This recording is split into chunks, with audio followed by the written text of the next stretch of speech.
Bien, la palabra dice así: dedíquense a la oración, perseveren en ella con agradecimiento y al mismo tiempo intercedan por nosotros, a fin de que Dios nos abra la puerta para proclamar la palabra, el misterio de Cristo por el cual estoy preso. Oren para que yo lo anuncie con claridad, como debo hacerlo. Vivan sabiamente con los que no creen en Cristo, aprovechando al máximo cada momento oportuno. Que su conversación sea siempre amena y de buen gusto. Así sabrán cómo responder a cada uno. Hermanos, esto es palabra de Dios.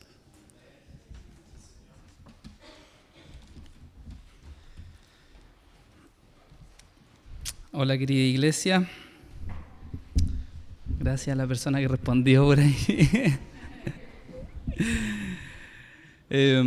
Buenas tardes a todos, mis hermanos. Gracias.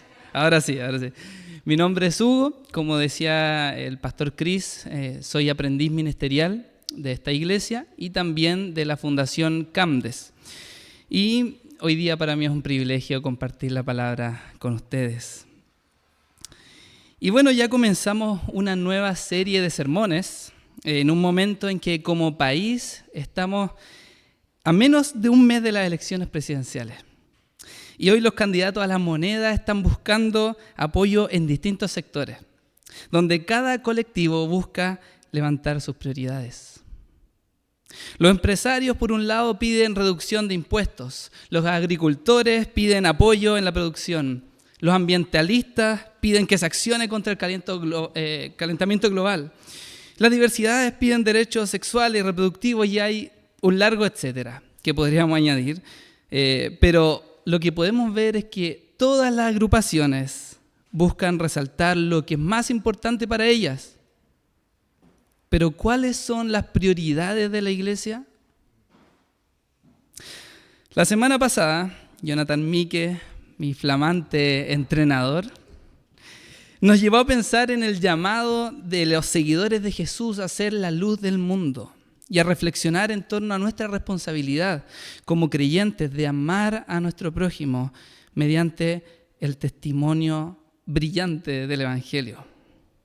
Y la verdad es que yo creo que casi todos los cristianos sabemos que estamos llamados a ser la luz del mundo, ¿verdad? Pero en la práctica no lo vemos tan claramente. Para algunos, ser la luz del mundo significa estar full en el lado del servicio práctico, ayudando en la necesidad, ofreciéndose cuando faltan manos. Otros son más sociables. Y ser la luz del mundo significa hacer nuevos amigos, estar ahí presente con el amigo no creyente, acompañándolo. Mientras que para otros, ser la luz del mundo es hablar de Dios todo el tiempo. Y solamente aparecen cuando tienen que hablar de Jesús. Es por eso que hoy día debemos preguntarnos, ¿cuáles son las prioridades de una iglesia que es la luz del mundo? ¿Cuáles son las prioridades de una iglesia que es la luz del mundo? Oremos. Señor, vamos ante ti para rogarte que tú hables a tu iglesia. Usa mi voz, Señor, para hablar tus palabras. Tú dices que tu palabra no vuelve a ti vacía, sin cumplir tu propósito. Y hoy queremos que nos enseñes qué significa ser luz en un mundo en oscuridad, mientras dependemos de ti, hablamos de ti y te reflejamos a ti. Te lo pedimos humildemente, en el nombre de Jesús. Amén. Amén. El pasaje que Sol nos leía al comienzo se enmarca en el final de la carta de Pablo a los Colosenses. A lo largo de esta carta, el apóstol, que está escribiendo desde la cárcel, ha resaltado la importancia de estar cimentados en Cristo, ya que todo fue creado, se sustenta y tiene coherencia en Él. Y con eso en mente, Pablo los exhorta para que nadie los engañe, poniendo la mira en las cosas de arriba y disfrutando de la nueva vida que tienen en Cristo, haciendo todo como para Él y no como para los hombres. Y para terminar toda esa enseñanza, en el libro de Colosenses, Pablo termina dando los consejos prácticos que ya leímos, en los cuales Dios llama a su iglesia a perseverar en la oración, a proclamar la palabra y vivir con sabiduría cada momento. No podían faltar los 3 puntos. Si lo podemos ver en la pantalla, por favor, Ruth. Ahí estamos. Dios llama a su iglesia a perseverar en la oración, proclamar la palabra y vivir con sabiduría cada momento. Vamos con el primer punto, que es perseverar en la oración. Miren el versículo 2. Dedíquense a la oración, perseveren en ella con agradecimiento. El verbo dedíquense, que dice ahí, deja bien en claro que la oración es algo que requiere entrega, que requiere tiempo, persistencia. No es algo que se hace casualmente, solamente cuando estamos en necesidad, sino un estado de vida permanente que requiere perseverancia, dedicación, ser una prioridad. Y de hecho, luego dice, perseveren en ella, pero literalmente la palabra que se usa ahí es velar, vigilar. En otras palabras, Pablo les dice que se mantengan despiertos en la oración, que se mantengan alerta con la oración. Y el apóstol, sabía que los colosenses estaban expuestos a muchos engaños. Estaban expuestos a falsas enseñanzas, al desánimo y más. Pero aquello que los mantendría centrados sería ir constantemente a Dios en oración agradecida. Dios llama a esa iglesia de los colosenses a dar gracias en todo tiempo a pesar de sus circunstancias. Porque una iglesia agradecida con el Señor es una iglesia que brilla en el mundo. Eso me recuerda a mi mamá, una mujer de oración. Cuando ella era profesora, me acuerdo que oraba en silencio mientras estaba en su sala de clases. Intercedía por sus alumnos, que en ese momento estaban cada vez más insoportables. Y actualmente ya no ora en las aulas porque está jubilada, pero sirve en un ministerio llamado Madres Unidas para Orar, donde oran por hijos, nietos, bisnietos, por sus colegios y sus profesores. Un ministerio internacional en todo el mundo. Y así también, de esa manera, el Señor nos llama a nosotros a perseverar en la oración con gratitud. Una iglesia que busca ser la luz del mundo necesita mantenerse despierta ante un mundo que nos adormece. Las crisis sociales, políticas y económicas de nuestro país nos adormecen.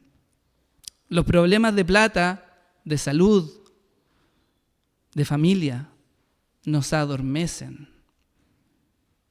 El pecado de nuestro corazón y el de otros nos adormece. Y cuando dejamos que estos sedantes se aniden en nosotros, viene la queja. Pero cuando perseveramos en la oración, entonces hay gratitud. Y es por eso que la gratitud dependiente de Dios debe ser parte de la vida de la iglesia. Porque ir a Dios en oración reordena nuestras prioridades y vuelve a poner al Evangelio en el centro. ¿Cómo puedes entonces hacer de la oración algo más común en tu vida? Cuando estás en la oficina, por ejemplo, está lleno de pega. ¿Puedes decir gracias, Señor, por mi trabajo, por mi jefe, por mis compañeros?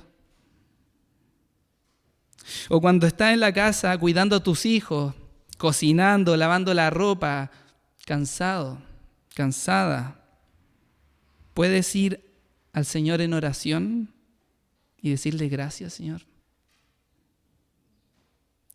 Persevera, hermano.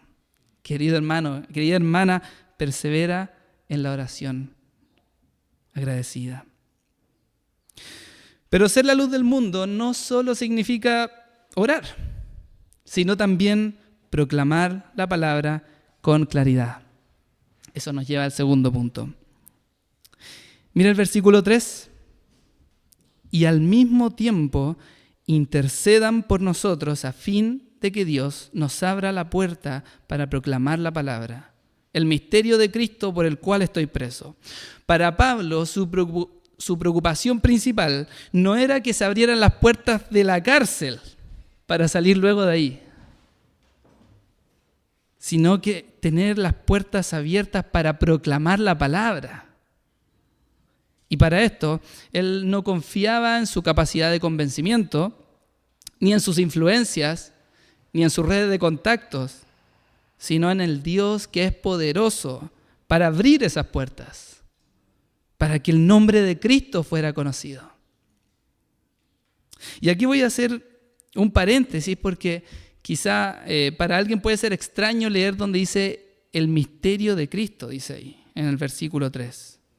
Porque un misterio suele ser algo incomprensible, algo secreto, no algo que debe ser conocido públicamente, ¿cierto? Pero si retrocedemos un poco, vemos a qué se refiere el apóstol con esto. Miren tu Biblia en el capítulo 1, mismo libro, capítulo 1, versículo 27. Dice, a estos, hablando de la iglesia, Dios se propuso dar a conocer cuál es la gloriosa riqueza de este misterio entre las naciones, que es Cristo en ustedes, la esperanza de gloria. ¿Se dieron cuenta? Pablo habla de un misterio porque el evangelio había permanecido oculto por generaciones. Los profetas lo anunciaban, pero solamente como sutiles destellos. Pero cuando Cristo se hace hombre y va a la cruz como sacrificio por los pecadores y resucita al tercer día, entonces el misterio es revelado. Ya no hay más secreto, no está más oculto. Y Pablo dice que la riqueza de este misterio es que ahora Cristo está en su iglesia. Eso es el evangelio. Eso es el evangelio. Por lo tanto, este misterio no es mero conocimiento, es un tesoro. Él dice que es una riqueza, es esperanza, es una nueva perspectiva de la vida. Y una iglesia que anhela ser la luz del mundo debe priorizar, proclamar estas buenas noticias al mundo. Y para Pablo, el contenido era tan importante como la forma. Mira el versículo 4. Oren para que yo lo anuncie con claridad, como debo hacerlo. Entonces el apóstol estaba consciente que este valioso misterio no iba a ser eficaz si las personas no entendían lo que él estaba queriendo comunicar. Él era un hombre que conocía muy bien las Escrituras, pero que dependía del poder de Dios para hablar de la palabra con claridad. El otro día leía que en 1953, 2 científicos ingleses que estaban metidos en el laboratorio descubrieron por primera vez la estructura del ADN. El ADN, que es lo que trae los genes de cada ser humano. Y esto fue un hallazgo histórico porque nadie antes lo sabía. Ahora hay algo conocido, se enseña en los colegios, en las clases de biología, se muestran los libros. Pero en ese momento, ellos encontraron un tremendo tesoro científico. Y lo interesante de esta historia es que una vez que ellos hicieron este descubrimiento y lo confirmaron, los dos se fueron al pub más cercano y al entrar proclamaron a todo pulmón: hemos encontrado el secreto de la vida. Y de la misma manera, siendo receptores de tan grande tesoro, que es el misterio revelado de Cristo, nosotros como su iglesia debemos proclamar el Evangelio como se debe, como dice Pablo. Por eso, querido hermano, querida hermana, nuestro propósito último como iglesia no es a dar charlas de motivación o consejos financieros o hacer campaña política, sino proclamar claramente a Cristo. Todo lo que mencioné antes son cosas buenas y eres libre de hacerlo, pero no son nuestro objetivo principal. El mundo necesita conocer a Cristo.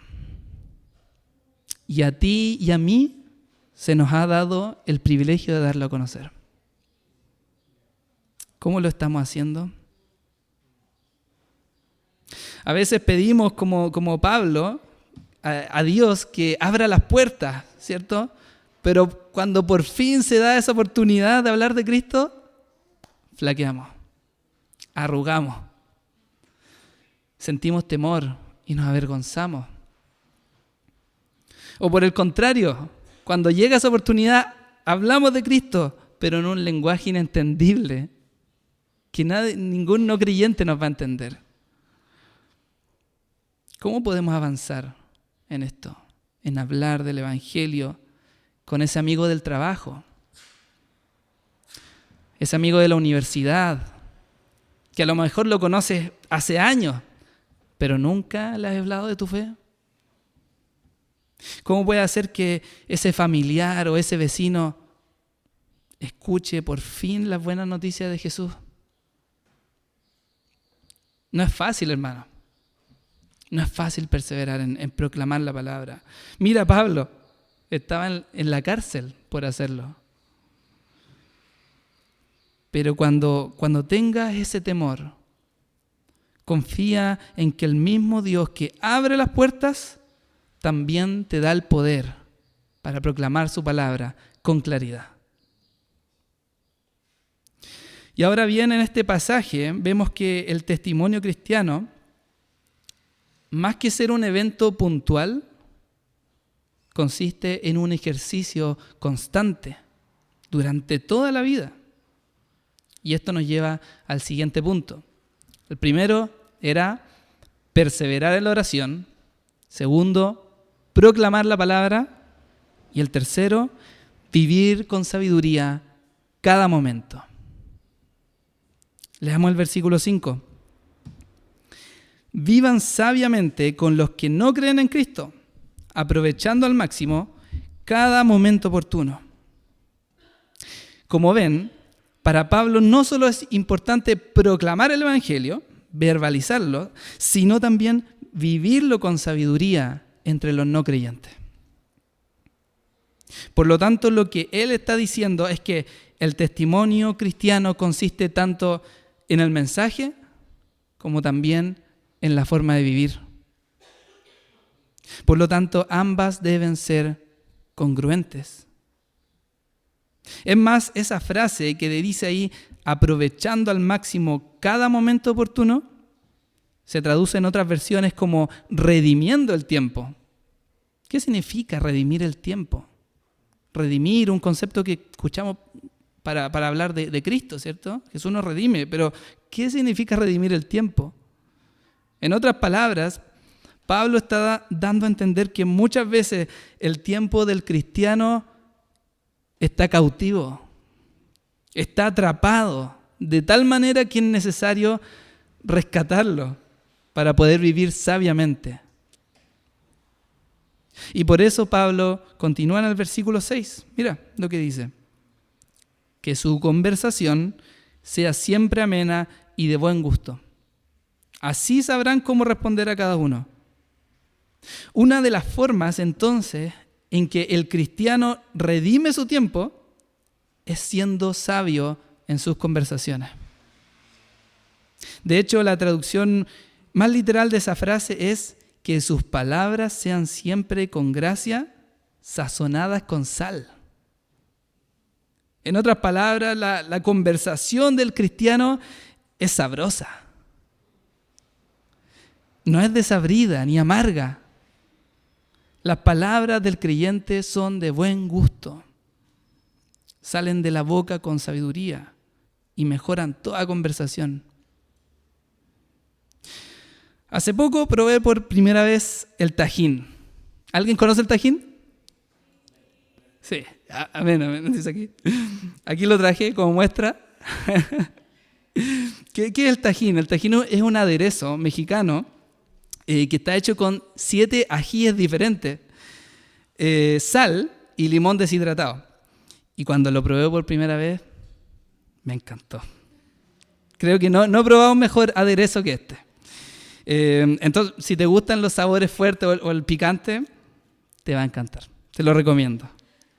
Esa fue la recomendación del sermón.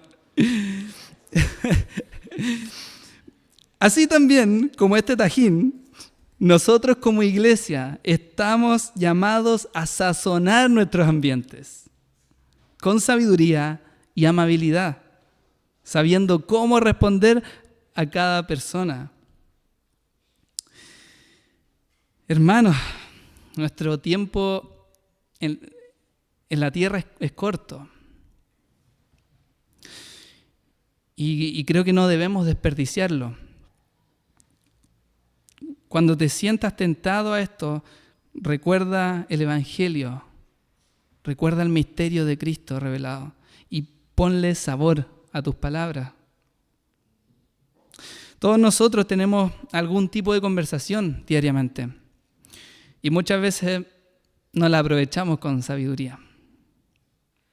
Cuando estás con tus colegas y caes en el chiste del doble sentido, o caes en el garabato, o cuando estás con tu familia y te empezás a quejar de tu jefe, de tus compañeros, o cuando te llega el último cagüín, el último chisme, y no sabes a quién contarle.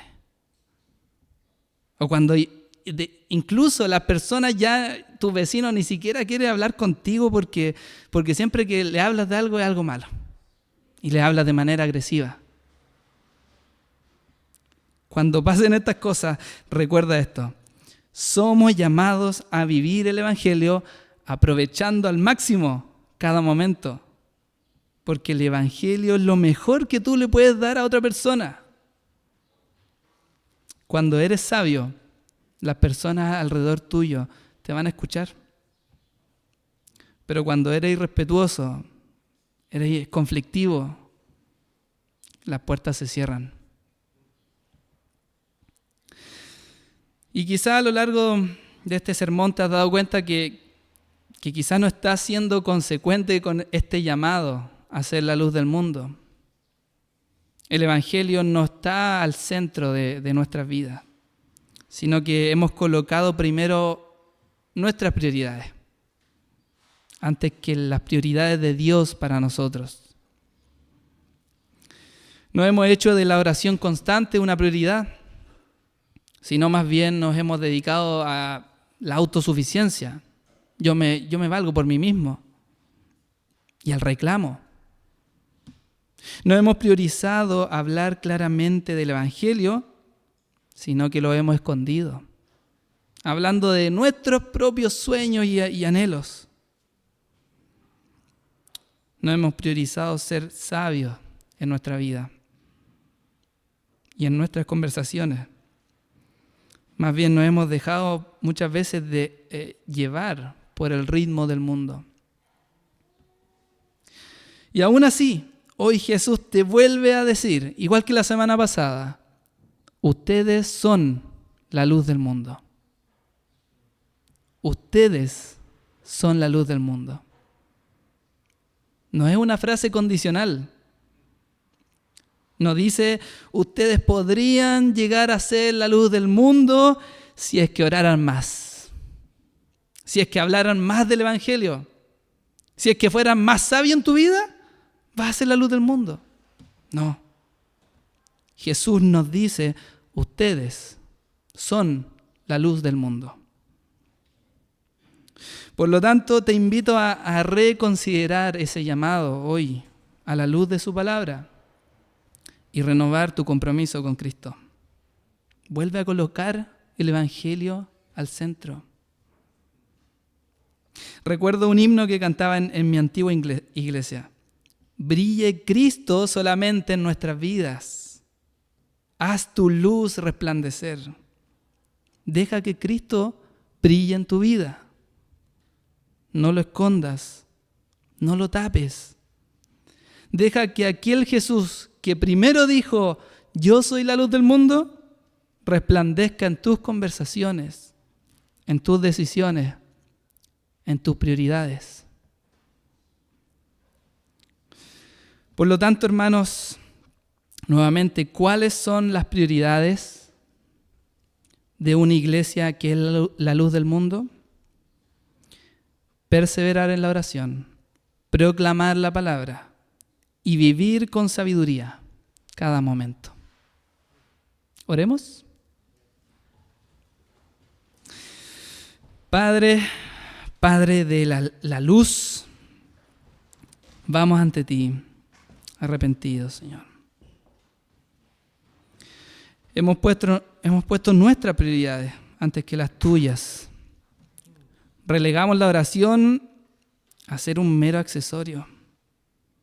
Hablamos de todo menos del tesoro más grande, que es el Evangelio.